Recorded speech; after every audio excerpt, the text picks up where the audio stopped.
আসসালামু আলাইকুম স্যার। ওয়ালাইকুম আসসালাম। এই তোমরা এখানে দাঁড়া আছো কেন? যাও ফোনে যাও, কাজ করো। শকত সাহেব, ও স্যার, ওদেরকে আমি আসতে বলছি। ও স্যার আপনি ডেকেছেন? ও আচ্ছা ঠিক আছে, দাঁড়াও দাঁড়াও, স্যার মনে হয় কিছু বলবেন। কেন ডেকেছিলেন? পরিজনে ডেকেছি, দাঁড়ান এখানে। শহীদ সাহেব, জি স্যার। ধরেন একটা হিসাব করেন আপনি। জি স্যার। এই ছেলে, এদিকে আসো। জি স্যার। তুমি রানিং মাসে কতগুলো প্রোডাকশন করেছো? স্যার আমি 1700 প্রোডাকশন দিয়েছি। এই ছেলে 1700 প্রোডাকশন করেছে, দেখেন তো কত টাকা আসছে। এই মেয়ে, এই জি স্যার। তুমি কতগুলো প্রোডাকশন করেছো? স্যার 1500। এই মেয়ে 1500 প্রোডাকশন দিয়েছে, হিসাব করে কাগজটা আমাকে দেন।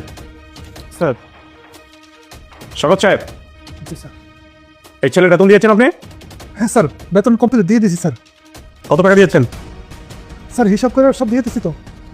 ওনাদেরটা ওনাদেরকে হিসাব করে দিয়ে দিয়েছেন সেটা আমি জানি, কিন্তু কত টাকা দিয়েছেন সেটাই আমি জানতে চাচ্ছি। স্যার 11,900 টাকা দিয়ে দিচ্ছি স্যার হিসাব করে। কেন আপনি 11,900 টাকা দিয়েছেন?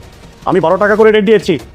1700 মাল ও প্রোডাকশন করেছে, 12 টাকা করে ওর মালের রেট আছে 20,400 টাকা।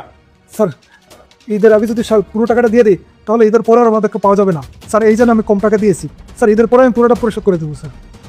কে আসবে না কে আসবে সেই দায়িত্ব কি আপনার না আমার? হ্যাঁ স্যার, এটা আপনার দায়িত্ব। যেটা করেছেন সেটা খুলে বলেন কথা, কোনো রকম ঘুরানো পেঁচানো কথা আমি শুনতে চাই না। টাকা কম দিয়েছেন কেন তাদেরকে? স্যার ঈদের পরে আমি পুরোটা দিয়ে দেবো স্যার। ফাইজলামি করতেছেন আপনি। এই অন্যের জন্য কি শাস্তি হবে সেটা আপনি ডিসাইড করবেন। স্যার আমি আজকের ভিতরে রিজাইন দিয়ে চলে যেতেছি স্যার। না স্যার, উনি রিজন দেওয়া চলে গেলেই এটা সমাধান হবে না। উনি যে অন্যায় করেছে এটা অন্য কোনো ফ্যাক্টরিতে গিয়ে করবে না, এটার কোনো গ্যারান্টি আছে? ওনাকে স্যার আপনি উপযুক্ত শাস্তি দেন।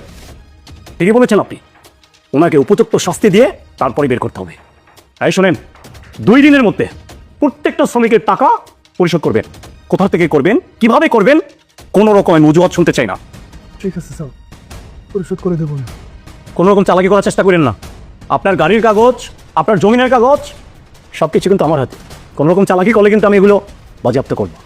আপনি তো জানেন আমি কি করতে পারি। যান। আসসালামু আলাইকুম স্যার। ওনাকে আপনি ফলো রাখবেন, এই 2 দিনের মধ্যে যেন কোনো চালাকি করতে না পারে। জি স্যার। তোমরা ফলোরে চলে যাও, জায়গা ঠিক